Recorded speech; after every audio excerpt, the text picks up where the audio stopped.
Thursday, June 8th, 2017. I pledge allegiance to the flag of the United States of America and to the republic for which it stands, one nation, under God, indivisible, with liberty and justice for all. Carolyn, are there any minutes? There are not. Do you have any minutes? Nope. Aaron's still working on the most. Well, we wish you happy birthday tomorrow. Oh, thank you, and that's on the record. Cake was outstanding. It's a good recipe. I'm not even happy. Oh, so that's what that's for, your birthday, huh? Yes. Happy birthday. Thank you. Okay, Pete? Okay, I got an email last week, I believe it was last week, from Judge Tone. This was actually in 2016's budget. We had allocated money to replace the carpet in the office where his secretaries are at. Basically wants, and Gary said it needs it, it's bad. There's also 2 offices in there for, I think, for his administrator, one other person to replace that as well, and in that conference room. Not so sure that conference room needs it, but, they want it all the same. How much? If we do it all, about $8,000. And wasn't that approved? It was approved in 2016's budget, never got done, did not get rolled into 2017. Because it wasn't asked. Right. Well, then, just because it was approved in 16, the money's gone. So where do you get the money from now? I mean, there's some money in your capital improvements fund where. In that's what- ours or theirs? Ours. Does he have capital improvement? No. Oh, okay. No. Okay. He has special projects funds. Does he have any money in that? Probably. Does he I think use- he uses it. I mean. Okay. Well, what capital fund are you talking about? The sales tax? No. Our other capital improvements fund. What do we have? We have almost $1 million in that capital improvements fund, don't we? Like 900? I think something close to that. Yeah. I can, I'm fine with it. you okay with that? Yeah, Yes. I'm All of okay it? with it. Okay. 8,000? Yeah. Just kind of update you on a couple of projects facilities is done. I don't know if you've noticed, but on the north end of the building, basically there's a porch out there. Essentially, I know OSU uses that a lot. That was in really bad shape. We've had, Bob Rossworm has completely replaced that with a composite material. Looks really nice. There were holes in that floor. Yeah, I mean, it was, you walked in there. it was getting dangerous. Cool. Bob did a nice job, that's done. We did approve in this year's budget to replace the entrance apron to the courthouse parking lot to the west. And Gary's been working with the judges as far as timing, got the contractor lined up. Timing is set to do that over essentially the 4th of July holiday, because it takes 5 to 7 days where, it's got to set up and they can't drive on it, so. He's got everybody on board, just so you guys know, they'll be working on that. That's all I got. Is that composite stuff something we can pay for out of solid waste or something along those lines?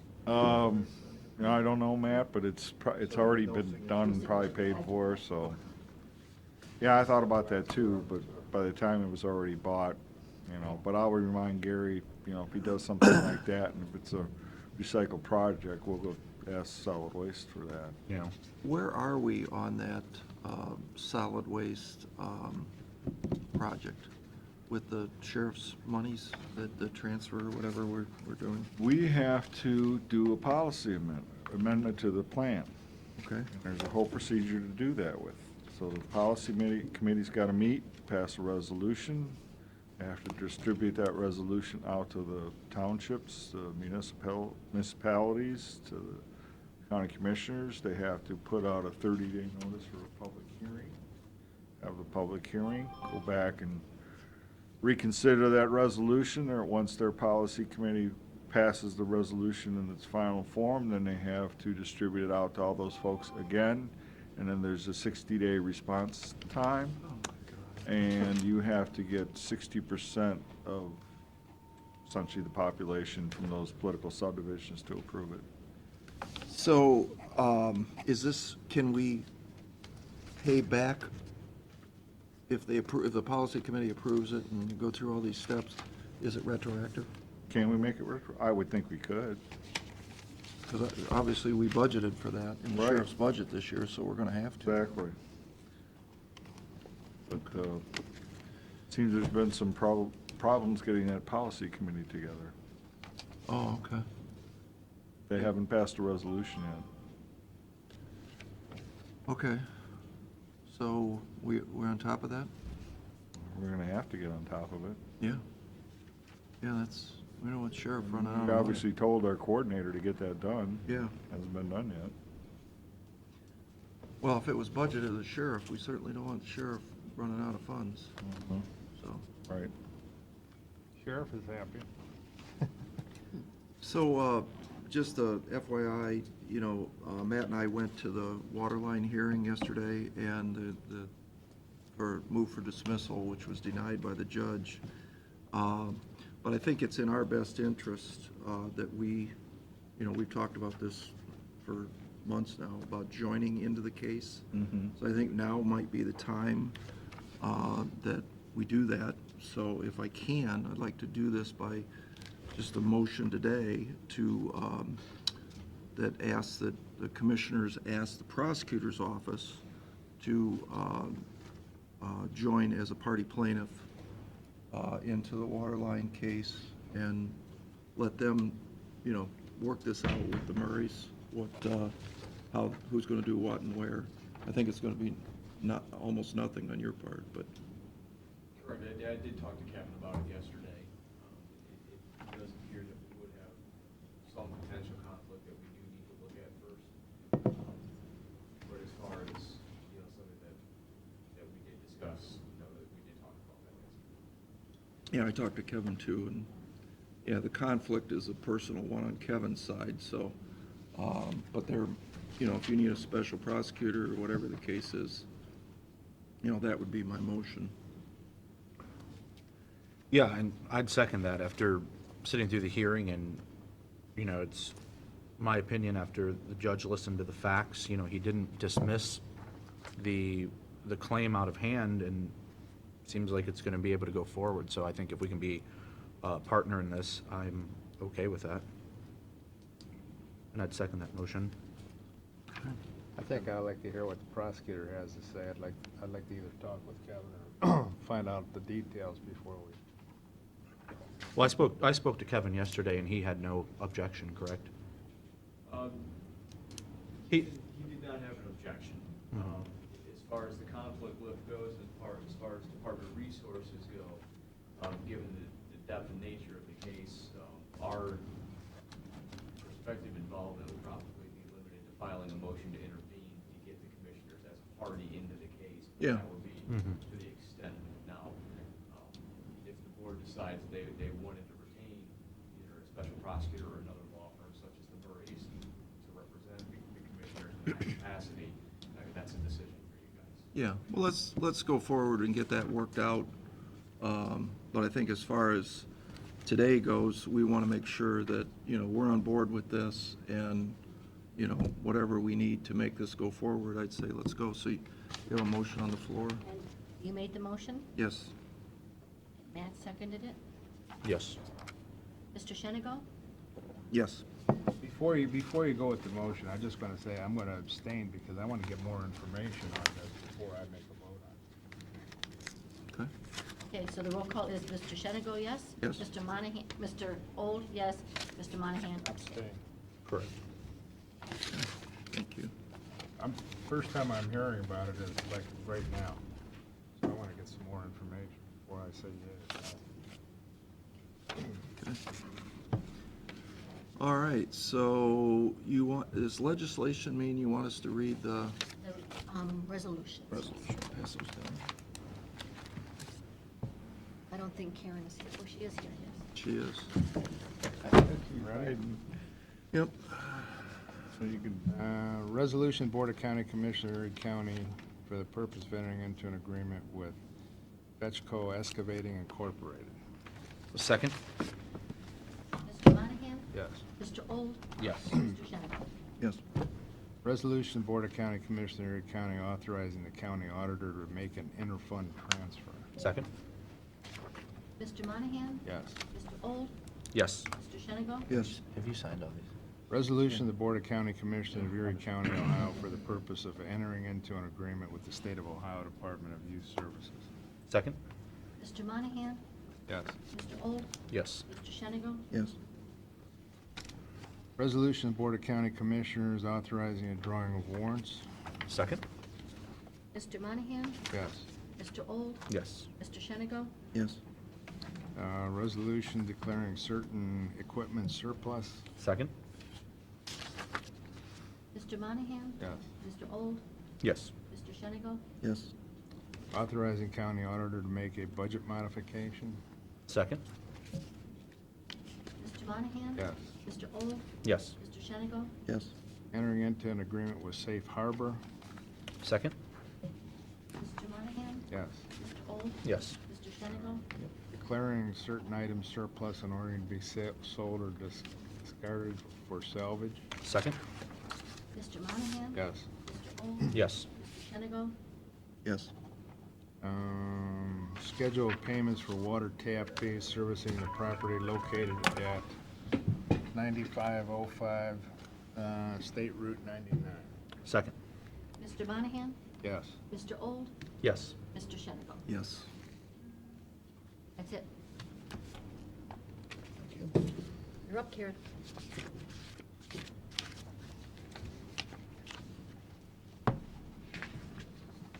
Morning. Morning. Talking about the last 2 months at Job and Family Services, a number of things have been going on. Children's Services always seems to take the top slot, so I'll start there. April, of course, was Child Abuse Prevention Month. We had some activities going on, but we did have a cutback in our funds from the state, so we weren't able to have the ACES Awards banquet that we give for foster parents. We've had all of our mandated reporter training completed. AJ Lill does that. And we finalized 5 adoptions, and again, we expect to have this be a record year for adoptions because of the number of permanent custodies that we're having occur.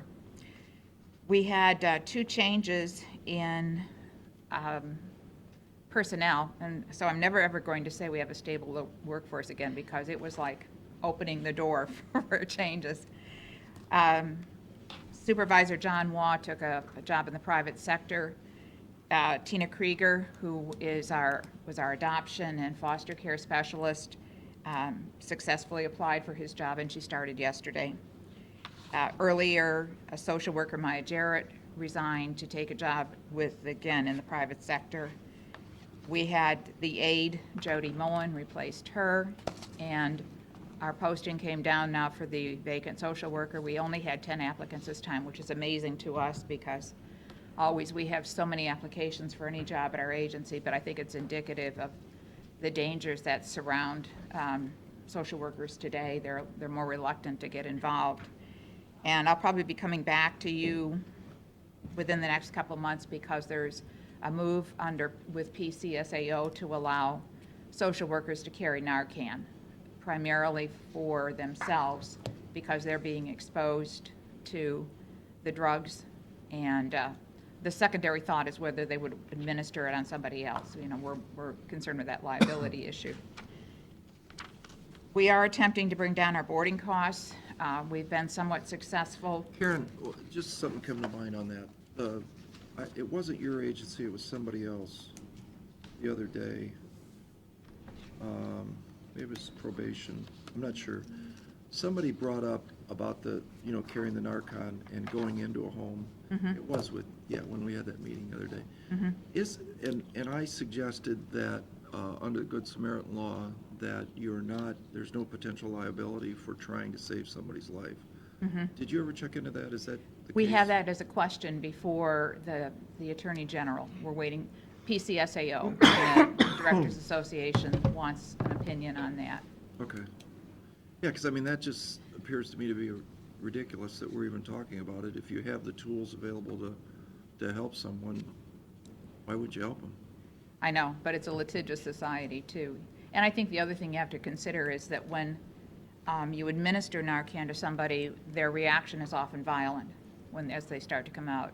So are we, increasing the danger to the worker as well because they've administered and then they're, Well, the sheriff tells me that in the end, when you administer the Narcan, in their case, they immediately call the squad, and because the Narcan only works for 20 minutes or something, and they have to, I'm not getting medical here, but something, it doesn't last. So you have to get to the hospital, and they have to do these other things intravenously to the patient. So, I mean, I would assume that our worker, in the process of administering the Narcan would also dial 911. oh, absolutely. But you don't forget that they're sometimes out in rural areas too. Well, they should have Verizon because it works in 99.9% of. Or we'll tell the Attorney General to take that into consideration when they write the opinion. We do have cell phone reception in Berlin Heights, I can assure you. You guys have that We now? do. We Yeah. got it a couple years ago. So no Okay. more climbing up on the telephone pole like No. Mr. Haney and Green Yeah. Acres. We So got we'll rid of tell our them tin that cans if it's and in Berlin strings. Heights, why they'll be safe. I know. I'm also watching my rifle. Recorded 70 of them. Sorry. That's We okay. digress. So I think that's something we are looking at with what we're doing with boarding costs, and you're familiar with it, is we're trying to step down the people that are in custody, get them into less restrictive, less expensive settings, and also, to look at increasing our pool of foster parents here locally. So this is the direction we're going in there. Do you have any questions about that, this section? Family and Workforce, another awareness month, fraud awareness month. This is a big issue, and we're looking at moving some people around in this unit because I think we need to have a more aggressive stance towards fraud. Sometimes when people are in a position for a long time, they get stale. I think that's what's happening there, is that we have a lot of people who are absolutely wanting to address this fraud issue. Timeliness for food stamps remains consistent at 95% or higher, which is a good thing for them. And 2 caseworkers, Amber Jenkins and Steve Alt, were recognized by the state for having 100% accuracy on their cases in all areas. And this is a random, that doesn't mean that they're the only 2. It's just that they randomly select some workers to analyze. The user acceptance training is huge. We're lucky to have Victoria Bear as a supervisor who's been recognized by the state, and they have tapped her to spend a lot of time down there. In fact, she's going to be down there much of the rest of June and into July, but they do reimburse her salary and they reimburse all expenses.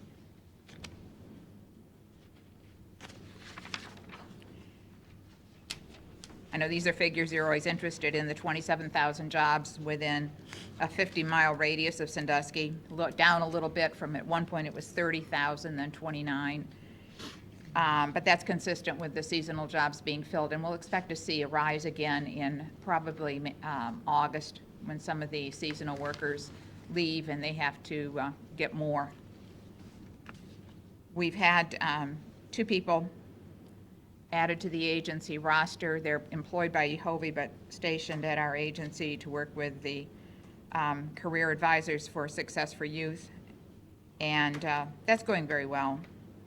And it always does. We always have an interest in 14 and 15-year-olds, which tend to be very good employees because, again, they don't have driver's licenses. So once they get there, they have to stay. And then we have the fact that we have the highest enrollment per capita in the state of Ohio for the CCMEP program, which is the big thing at the state level. That's where all the focus is. Any questions on that area? What is CCMEP? Comprehensive Case Management and Employment Program. What is that? That's where the state has said, for people who are facing consistent barriers, whether it's addiction, lack of education, criminal record, We need to put special emphasis on getting them, and that's why we keep telling the people at the agency, no matter what unit you work in, you need to act like a social worker because, and a job coach, because they want us to identify the barriers, set a pattern and a program for getting those barriers addressed successfully, getting the person employed and keeping the person employed. It's a big task because there are a lot of people out there that work one day, maybe not even a full day. We can get them employed. It's keeping them employed that's the trick. And also, of course, overcoming the obstacles. But that's where most of the money has been put from the state. That's where they're focusing it, and we run it through our job store. Okay, thank you. You're welcome. Child support, this is our most stable unit financially. There are some things going on with funding. The fiscal committee met on April 10th from OCDA, the Directors Association, and at that point, we talked with Jeff Aldrich, who's been the deputy director there for quite a while, and he was telling us 1.5% based on incentives. If that happens, it'll be very beneficial for Erie County. Now, if they look at a different approach, it might not be so beneficial. So we're still up in the air on that. We've seen our caseloads go down primarily because of state action. It isn't just us, it's every county in Ohio. We were at 9,000 cases as late as 2012. We're down to about 6,300 now. That's because of two things. One is that we no longer get referrals over from the income maintenance section. Every time somebody applied for medical for their children, we would get a referral and we would be required to address paternity and support. And the person would be required to cooperate. Now, they've taken that away. The only time a person has to cooperate now is if they're getting a cash benefit for themselves. So that cut down on it. The second thing that caused us to lose is now if somebody's approved for Social Security, SSI, we can't go after them for a child support order, even though SSI is supposed to be temporary and it's supposed to be a program aimed at somebody getting employed. And we can't enforce on cases that already exist where the person has Social Security. So it's cut down on the number of cases, plus it's cut back on what enforcement we can do as well. So it's disappointing for us because we don't think that it's an appropriate action to take, but we have to abide by the rules. Who changed the rules? Legislature, In the state, not Fed. not the feds, no. Wonder what's the logic? Well, it all depends on who gets to speak the loudest and gets the vote in. The logic is that we're requiring people that are only getting medical help for their children to seek paternity, get the paternity established for the children, and get that father to pay support. And they don't think that's fair. And the Social Security, same idea. We're thinking that people should work who have been declared eligible for SSI. Now, the irony of that is there are a number of kids as teenagers or earlier who get SSI for ADHD. And these are not necessarily people that can't work. And a lot of times, by the time they're in their 20s, they have that under control, or maybe even it's somewhat disappeared. But these people, if they haven't gotten reevaluated, and most of the time they don't, won't have to be responsible for paying child support. So that's the tale. And we had one resignation in this unit for a worker who had lived in Sandusky and then moved to Avon Lake, and she was able to get a job there in a government agency. So we had 2 internal candidates. We're in the process of interviewing them. And any questions, any more questions on that? Fiscal, we're very sorry to hear that our fiscal supervisor, Bob Anderson, has tendered his resignation. His last day will be July 18th. He's taking the position of Deputy Director of Fiscal Operations at Sandusky County. So we're actively seeking external candidates for that. I would ask you all if you know of someone that you think would be a good candidate for this, because our fiscal director, deputy director now is certainly not planning on staying more than 2 years. I don't know if she'll make it even the full 2 years, so we really need to get somebody good in there and get them trained. Is that an accounting position mainly? Pardon? Is it accounting more than anything else? Yeah. Did you say? Well, you mean for Bob or for? For Bob, to replace him, yeah. Yes, he's going over and being Deb Hare's counterpart in Sandusky County. So, but I mean, the person you're looking for, their background is finance, accounting, that type of thing? That would be the ideal Like a Pete. situation. Yeah. Are you volunteering, Pete? No. No. Well, no, I didn't, no, you wouldn't move over, you just help out. I'm not Triple- even gonna write that down. What, double or triple duty? Whatever you can call it. I was looking at your timesheet. You had some extra hours on Wednesday Sunday? afternoon, or Wednesday at 6 to 9 or something like that PM. Yeah, I mean. you How could many squeeze hours it. a week would a man of his qualifications have to work? Oh, Pete, Right. we could make it a sweet deal for you, you know, we'll be we have flex time, you know. Oh, okay. And you have been taking a lot of time off lately. Those are all hours you could be working over here, I suppose. side job. Yeah. Sure. Now, we're obviously recruiting through the different organizations, letting it be known that we have an opening. So we'd like to get somebody that does have county experience. Net transportation contracts, I know you've had some people inquiring about those. You think? I think so. And there was an addendum added to the current contract because we were advised through the state, and this does involve federal rules as well, that the contractors can't charge for wait time. You know, if they drop somebody off and they're waiting for an hour for take them back, for example, if they're in Toledo or Cleveland, they can't charge for that, nor can they charge for unoccupied vehicle time. So if they take somebody over to Bellevue and come back and then go over to pick them up, that time that they have no one in their vehicle, they can't charge for that. Was that the way it used to be? No, you know, we were not aware that they couldn't charge, although I always questioned it. Now, it's always been the rule of the state, we just didn't, the state wasn't making it well known.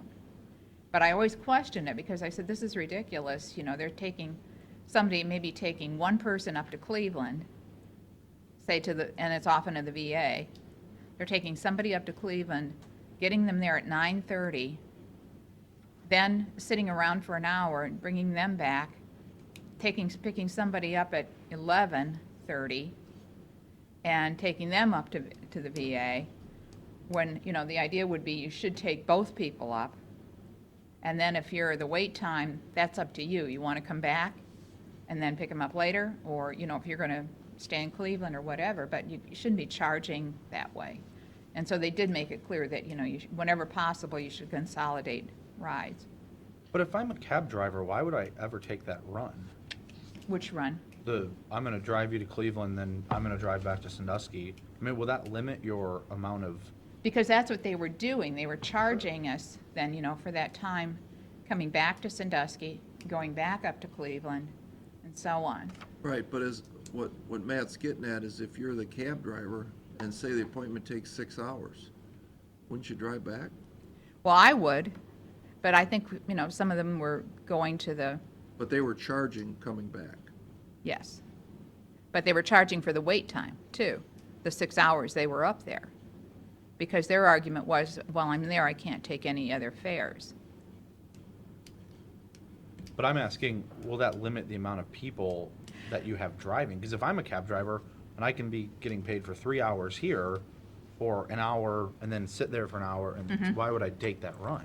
Well, I think what we've let them know is you can adjust, because we're putting it out for rebid. We added the addendum, but we're putting the contracts out for rebid. They can factor it in to what they want to charge them. So they're not just hitting the meter, they're giving you, it's like hiring a Fee. car to go to the airport. Exactly.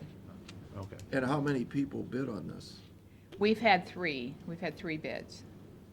We have three contracts. That have been there forever type? We were basically using just one prior to this, but we felt that we were being overcharged and not properly utilizing.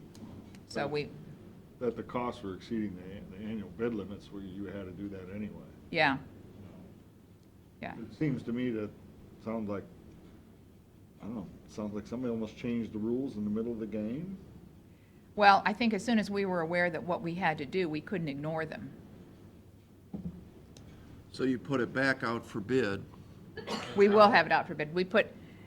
It was an issue whether they wanted to have the addendum added on for 3 months until the contract ran its course, and then we rebid, and that gives them time to think about what they want to put in as a bid. This is the one person? No, this is all three. All three, okay. Yeah. So these three have been active for how long? The one that you're discussing is the one that had the contract solely for quite a while and was not happy when we put it out for bid, Which was when, though? When did you? a year ago. A year ago. Yeah. So now two other folks are bidding also, And they have the contract. So we have three contracts now. got it. Yeah. So you have no problem getting rides? No. Okay. And this, this is under the NET program, the non-emergency transportation. And what that means is they can also get money for gas. For example, if you have a vehicle and you're going to drive yourself, or you're going to have somebody else drive you, you don't have to use one of these. These vehicles are meant strictly for somebody who doesn't have any other way to get to an appointment. So locally, like Firelands, for example, will often provide transportation. What kind of money we talking about a year that goes out for this? Why don't you say that, Pete, because I think they'll be surprised. I'm gonna say it's well in excess of $200,000. Is that in gas and taxi rides? Yes, yes. And what's the breakdown between gasoline and taxi rides? I don't know that offhand. I know that we paid the one carrier, the one that was existing just by himself, around $96,000 a year. Wow. That's why I said you gotta bid this thing out. And I didn't realize about the gas piece. Is that the? Well, you probably don't Is that see the it. bill you guys paid like back to Beck Oil? Yes. Is that what that is? Oh, that's not cheap either. That runs several thousand a month as well. Right. And we have to watch that very carefully, because that one was especially open to fraud, so that's why we monitor that and cut back on Well, that. it sounds like if I had to summarize that there was, for a long time, only one contractor that was available to bid on this work, and then when you put it out for bid again, Well, we never did bid it to begin with, ever. all right, and then, but now we have three contractors bidding, or that have contracts, and so you can call A, B, or C Correct. if you Right. need a ride. And is the price the same on A, B, and C? Yes. And usually what happens is we have a worker that oversees this, because they have to provide, the proof of the appointment, proof that and then afterwards they have to provide proof that they did go to the appointment, so that we can document everything. So And not of course, to- this is reimbursable. Not This- to belabor this, but the A, B, and C who are being paid the X dollars to go to the VA in Cleveland Mhm. for 1 year, they have traditionally billed to drive the taxi cab to the appointment, and they have traditionally been billing for waiting 6 hours to drive back. Mhm. At what point did we say, time out, you can't do that anymore? Well, I said it a couple years ago, Okay. and that's when I said, this has got to change. This is just ridiculous. But when did we say to our billing people, we're not paying for that anymore? That would have been probably maybe February or March. So the beginning of this year, Right, when we were made aware of this rule. and all three of them said, oh, okay? Yeah, the others were all right with it. Two of them were okay. Two of the three Two, were okay. yeah, And one of them said, no, I like it the way it was. correct. And that person said, wait a minute, my contract says that I get paid for waiting, It does not say it that specifically, although they may say that. yeah. So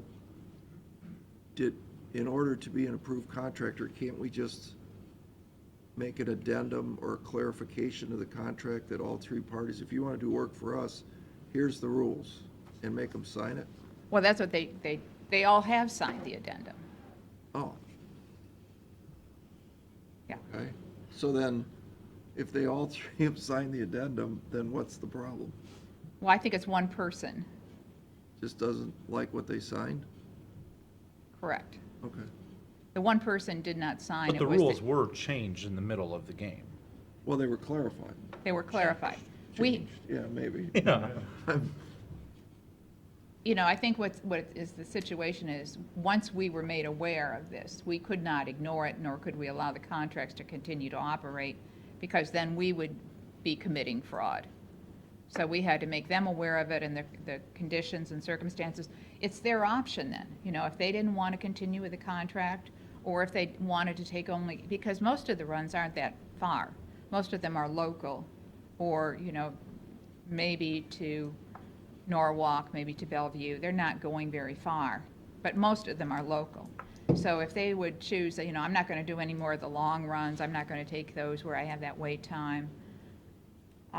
That was their option, Okay, and it still is. all right, okay. All right, thanks. You're welcome. And finally, you know, we have our contract. Both sides have supported the fact-finding results, so we'll be working on getting that taken care of. And we did reorganize seniority for the bargaining unit because some of them had time added for when they were laid off, and that, of course, was incorrect. Anything else? No? Thank you. Thank you.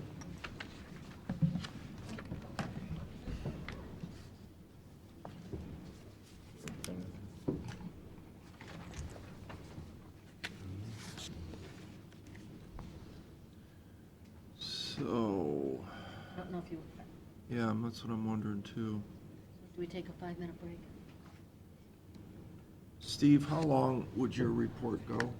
More than 6 minutes?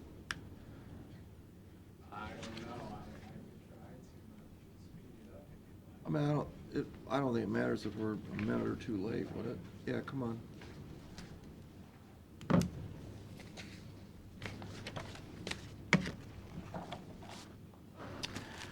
Okay. right, thanks, Karen. That's it. Mr. Steve. I'd like to present the the Erie Regional Planning quarterly report. And as you will note on the report, it's actually our annual report. Does anybody back here like a copy? I always have a taker right here. Because the MPO, our year ends at the end of June, so we're on the state fiscal year, so that's why we call it the annual report. I'm wondering if, from listening to Karen, I'm wondering if there was, I don't mean to digress, but I'm wondering if there's any opportunity for the transit system to get involved in those rides to We've actually talked about Cleveland? that, Steve. So, yeah, we would not, I'd have to look at what is allowed when it's public. But Yeah. we could certainly work on that. I would like that idea. Yeah. I was thinking with their shortfall and 100,000, that could cut it. Yeah. Well, the other thing that comes to mind was, and I think we talked when we had our transportation committee, was the VA, who runs 2 vehicles up there every day. Right. Why couldn't they hop on there? Oh, Veteran Services, you Yeah. mean? Yeah. So, moving into my report, the Community Housing and Preservation Program, that's the first grant I'll talk about, our CHIP. We closed out our 2014 grant. our last chip, and we applied for the 2017 application, which is $1.4 million, cover Erie County, Vermillion, Huron, and Sandusky. In progress, our Vermillion Neighborhood Revitalization Grant, which is a $300,000 grant. We've got about $20,000 left in that grant left to spend, and it's on drainage and lighting, and we're going to buy 2 fire hydrants. I think the drainage bid will be or will be heard after my report. So that's that project. Vermillion Downtown Revitalization Grant, that's in the application process period, so that's $300,000. And once they take those applications, construction will begin. The 2016 Formula Grant, all those projects should be completed during the summer months. The VOA, ADA park improvements over at Columbus Park, and also HVAC system down at the senior center. The Health Department lead abatement program, we continue to work on environmental review work and financial work for that program. And we're going to take on relocation activities, so that'll give us a little more revenue that will generate from those activities. And the Bayview sewer tap-ins, we've gotten 38 applications, 32 were qualified. 26 were completed. We have 6 on deck. We've spent about $50,000 for an average cost of about $18,000 per tap-in. And we did receive an extension until January of 2018. So, 1,800. pardon? 1,800. Did I say 18,000? Yeah, we would have exceeded our cost already. 1,800. So I think we're going to be pretty close to spending that money after you factor in our admin and some other things. When was the grant extension through? January of 2018. Transportation, the MPO 2017-2018 projects, we have $2,400,000 in those projects. They should be completed yet this summer. Those are over in Sandusky, Vermillion, and also over in Huron. We completed our transportation improvement program, which is a 2-year, we have to update it every 2 years. It's a 4-year listing of all the federal transportation projects in Erie County. So you have 17 MPOs in the state. They all do a TIP, Transportation Improvement Program. They send it to ODOT. ODOT puts it in a state transportation improvement program. So you've got 17 MPOs all in one place with all the federal highway dollars that are going out throughout the state, in case you want to look up a project. I've never seen it in a hard copy, so I imagine it's a substantial piece of work. And we also completed our state fiscal year 2018 work plan, which is kind of the blueprint of what we'll do. We tell ODOT the things that we'll accomplish in 2018. Both the work plan and the TIP are required if you're an MPO. Economic development, we were active with the Turk at a project over in here in South Shore Marine. They're going to put on a showroom on their facility, so we're active there, and there may be some activity in the future that will come to the commissioners over around Milan. Land Bank Initiative Program, the NIP, we have demolished 25 properties. 3 are in the process of being completed by July 1st, and those properties were located in Sandusky, Perkins Township, Margaretta Township, and the village of Berlin Heights. So we've spread our money out pretty good. Should mention they did approve funding to demolish units that were more than 5 units. You can spend up to $75,000. So that's a plus. We might be able to do some multifamily units. More than 5? More than 5. And I hear, That we're thinking about is eligible now? The 10 unit? the 10 unit? It will be, yes. If we can stay within that 75,000 parameter. Well, it's up to. Yeah. So if it costs 85, you just get 75. Right, right. Yeah. Right. The other item is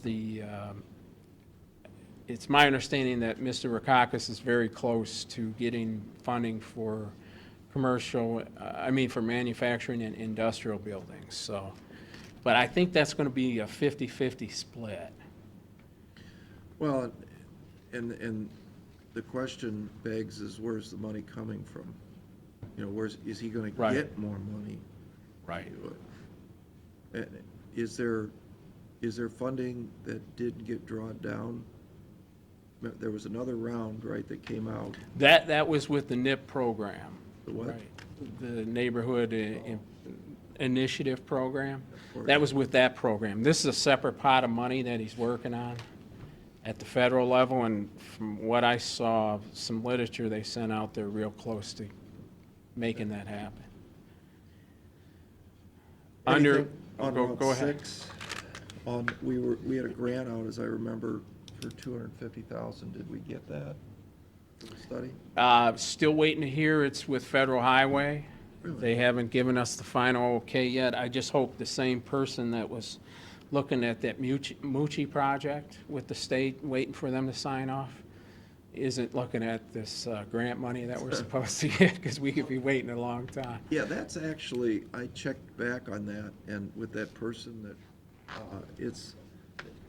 this is called a governor's deed that they have to get for the land? And I believe it is. I think the actual governor signs it, the actual state auditor sign it, they only do like 20 a year. It's a very odd deed. It's not like, it's a stamp, Yeah.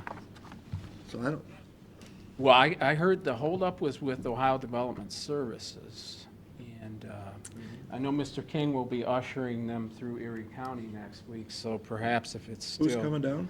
Matt Walanska, he's one of the top guys. He's bringing a bunch of his minions with him For what?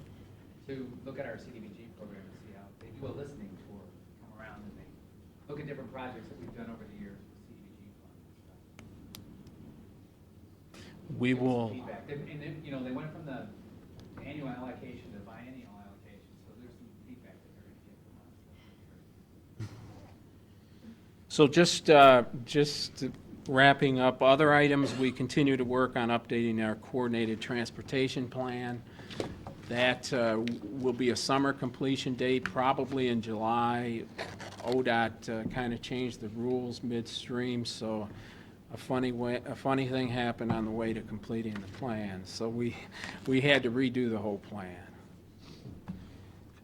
We did have the Turnpike Director in to give a presentation on the toll system study at the MPO last month that I thought was well done. Randy Cole, he did a nice job, so. There will be some changes out on the Turnpike to the toll system. And we did have somebody come in to talk about the 2020 U.S. Census, the local updated census addresses, also known as the LUCA. She came in from Philadelphia and spoke at our April MPO meeting. So that's going to be important moving forward. 2019, I think it's August of 2019 is the date that we have to have our information to the feds. So, Mr. Chairman, that's all I have. Thank you, sir. Well done. Thank you. So we have a bid opening.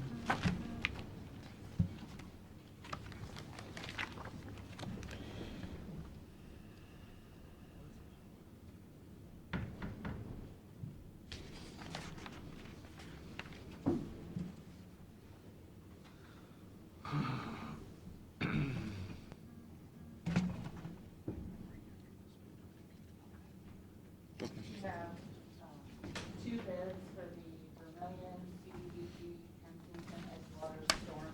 Hey, Mark. And the first bid is from Kirk Excavating out of Vermillion, Ohio.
total bid amount is $114,765.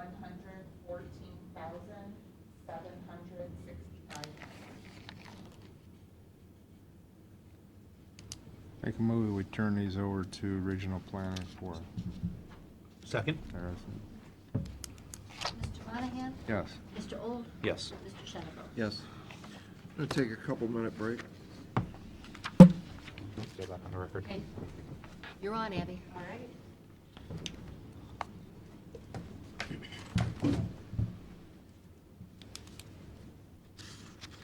All right, good morning, everyone. Aye.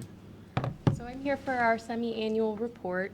You're of course familiar with, our mission to facilitate job creation, encourage collaboration, regional partnership to ultimately drive economic growth. Our board of directors, not a whole lot of change here. Mr. Shenego, of course, joining our board this year, a new representative from the North Coast Young Professionals, but you'll see a lot of familiar faces there. Our investors, we do continue to add investors. We had about 10% growth in the number of people supporting us last year, which is a great sign. The whole concept of a public-private partnership is we need to leverage dollars on both sides and increase our effectiveness. And so with that 10% growth, we're up to about 60 investors that support our activities. So I just wanted to provide some updates based on our strategic plan. This was set back in 2014 with our board of directors, community stakeholders, and I identified 5 areas of activity for us. They're listed here, and I'll just go through some brief updates on each. Existing industry, of course, will always be a primary focus of ours. Studies have shown time and time again that your job creation and job growth will come from your existing business base. So we do our work here through our BEAR program, Business Expansion and Retention. It's essentially an outreach effort to proactively connect with our business community, understand what's going on with them, how we can identify opportunities for growth or mitigate challenges. Ryan's here with me.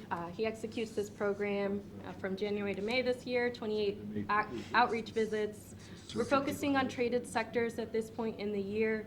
There tends to be more resources to support their growth, and from an economic impact perspective, can be more effective if they're adding jobs as opposed to our consumer services, retail traded sectors.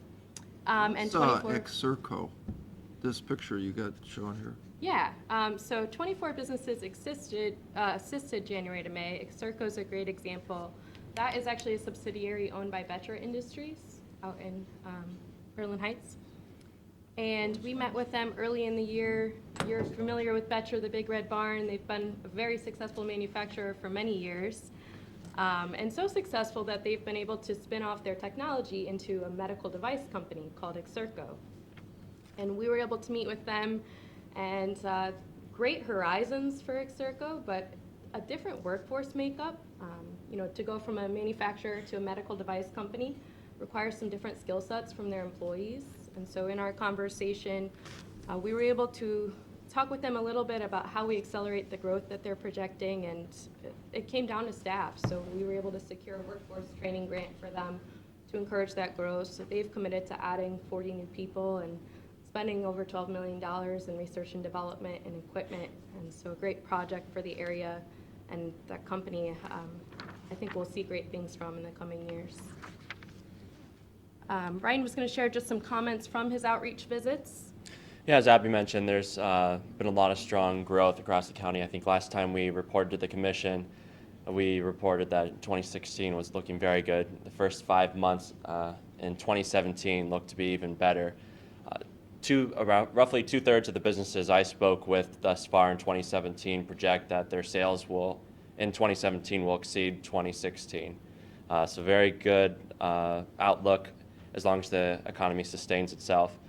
Expansion activity has been very active as well. A full third of the businesses we've talked to just in 2017 alone report either investing a large amount of money in equipment or expansion of their facility in the past 6 months or in the next 6 months. So that's looking very positive as well. The largest challenge remains labor. I think you've seen reports even on a federal level, on a state level, unemployment is nearing roughly 16-year low. So it's definitely a largest challenge for most of these businesses, especially our larger employers.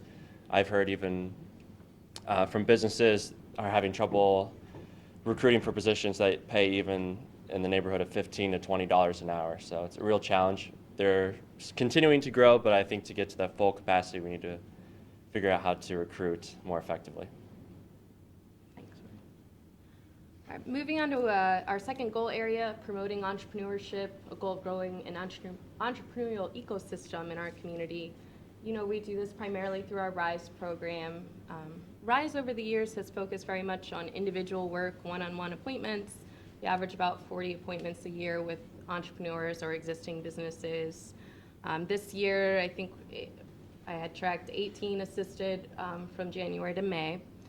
But we also have been focused on RISE now that it's been in existence for 5 years. How can we continue to grow that program?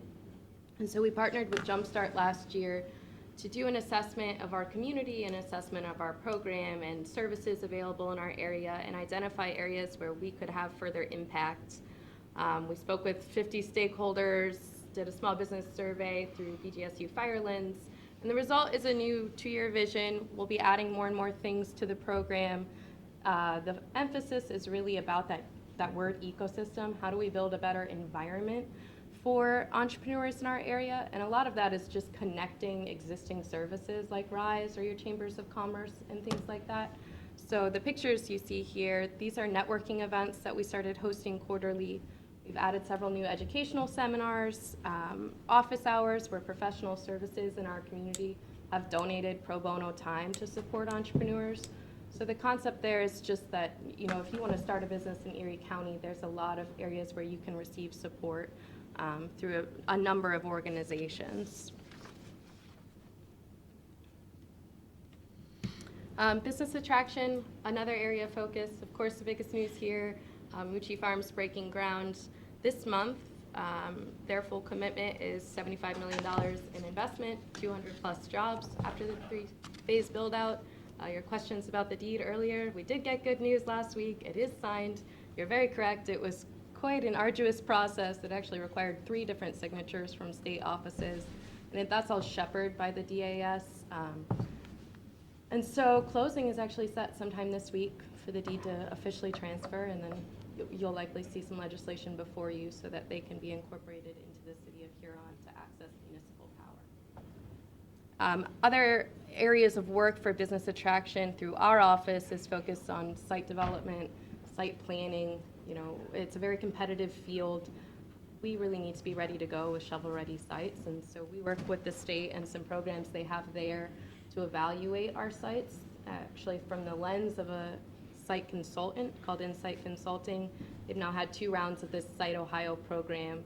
We were able to submit an application again this round. We haven't gotten feedback yet, but it does get a little difficult when we're receiving these requests for 30, 100, 200 acre sites that are shovel ready.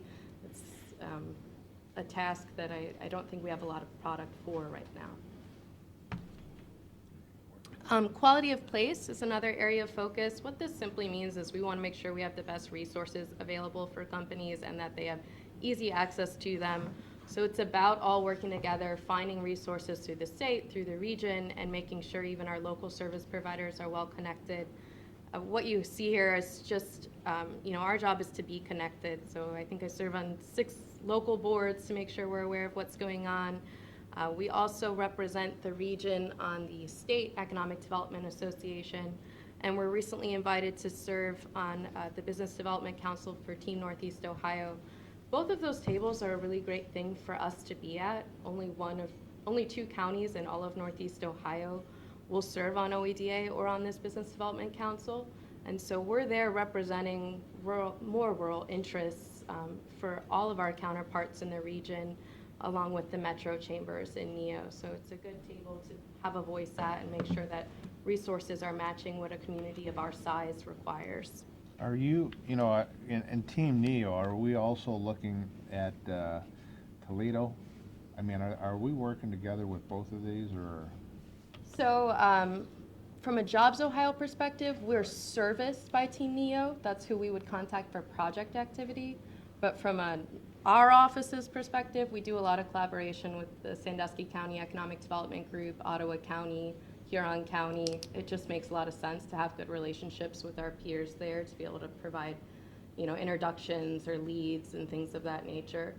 TMACOG is, I guess that's what I'm looking at. I mean, do you make contact with them on a regular basis just to see if there's anything they can do to help us, or we can I reach can't out? say if I've worked with TMACOG a whole lot, but we'll certainly look into that.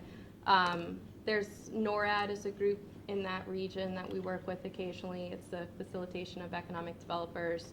OEDA is a similar structure, so to have both, you see a lot of the same faces there.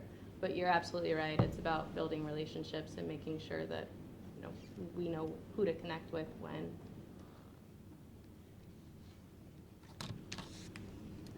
Last area of focus, local image and advocacy. Our big news last year was that we launched a new website. It was very needed. We've gotten good reception there, and we do continue to add features. One this quarter has been a new property database on that site. I encourage you to check it out. It's a really cool resource. Businesses can now be on our site and interacting with what's out there. And as you know, in a digital age, that's where a lot of conversations begin. So if we can have enough pieces of interest on our website, it just facilitates a phone call to our office, and we're much more likely to have continued conversation and ultimately secure a lead. I also put up the State of the State logo. We were a big part with a number of community organizations in supporting that event. Thought it was a great reflection of our area. We were able to host a few things, serve on panels, et cetera, et cetera. And we got nothing but good feedback about what's going on in our area. I'm sure you all did as well. And then lastly, in our area of local image, just a little bit of a sneak preview. This will continue to be an area of focus for us, and so as things have evolved over the last 20 years of Ecadec, we thought it time to refresh our logo and our brand, and this is the new logo that we'll be launching this month. It's a reflection of our proximity to the lake. It's meant to inspire forward motion of our economy, et cetera, et cetera. So when you see that around, that's our new look, and it's coming your way. That's all I have. Questions on the report or what's going on at our office? How are you doing with a building inventory? In other words, sites that people come in, you have a site selector comes in, they're looking for something. You have that on your website?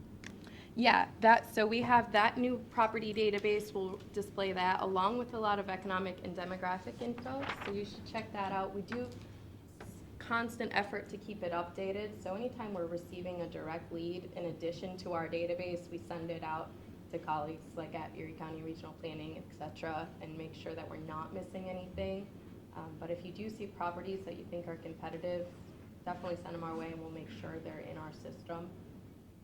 Are you on our website, I think Erie so. County? We linked at some point. I'm looking at the new one right now. Doesn't look like you are. I don't think so either. That's, you should be on our website, because if I'm gonna Google Erie County, which I just did. Oh, you're gonna get be first, information, absolutely. You should be here under popular links. You should be the first one ahead of our illustrious auditor. I would disagree with that. But employment is important. I completely agree, Pat. See? If someone could connect me with, It's not live yet, so we'll Oh, we'll okay. work on it. Yeah. I also brought along, you know me, our office Are you data. paying money, by the way, to host your own website? To host our own, yeah, it's about $200 or $300 a year to host it. Oh. That requires some IT support and things. Yeah, okay. Not a Yeah, terrible well, get them, cost. you should be popular links, I you would think. Your website, the city's website, gets a lot more traffic than ours, so that Yeah. would be great. Right. I have 5 copies. Okay, of we'll this. have, We like to look at this on a regular basis. It's a little bit forward-looking in projections, some statistics on where we've been for the last 10 years. Thought it would be of interest to all of you. Goes through employment trends and then trends in gross regional product. And it's basically a reflection of, from a full perspective, what's going on in our economy. None of it will be a huge surprise to you. Employment gains in healthcare, in some of our retail sectors, actually pretty stable in manufacturing. And then again, in projections, similar areas of growth from employment. When you look at gross regional product, we're gaining huge leaps and bounds in manufacturing sectors, essentially them becoming more competitive, more technology-driven, which is good for the stability of the business itself and not unusual if you look at national trends or even international trends. That's all I had. Thank you. Thank you. Thanks, guys. Thanks, Avery. Okay. Have any public comment? Okay, I'll move, we go into executive session regarding Labor negotiations negotiations and personnel session regarding employment. and personnel session regarding employment. Second. Mr. Shenigo? Yes. Mr. Monahan? Yes. Mr. Old? Yes. You Yes. Okay, then a motion to authorize So moved. Second. county administrator. the to- county administrator to sign the, Transition pay release. Mr. Monahan? Yes. Mr. Old? Yes. Mr. Shenigo? Okay, I got then I need a motion to go doesn't say into confidential, I'm afraid closed to session, take with you. personnel regarding employment. So moved. I'll make copies. Mr. Old? Yes. Thank Mr. you. Monahan? Yeah. Mr. Shenigo? Yes. Motion to adjourn? No, Motion wait to a minute. adjourn? Or That's we okay, gotta- what I'll do is I'll just put that in my paperwork after we reconvene, Okay, and then, so I do need a motion to adjourn. you got it. I'll second Bill's. Mr. Monahan? Yes. Mr. Old? Yes. Mr. Shenigo? Yes. Okay, folks. Thank you, guys.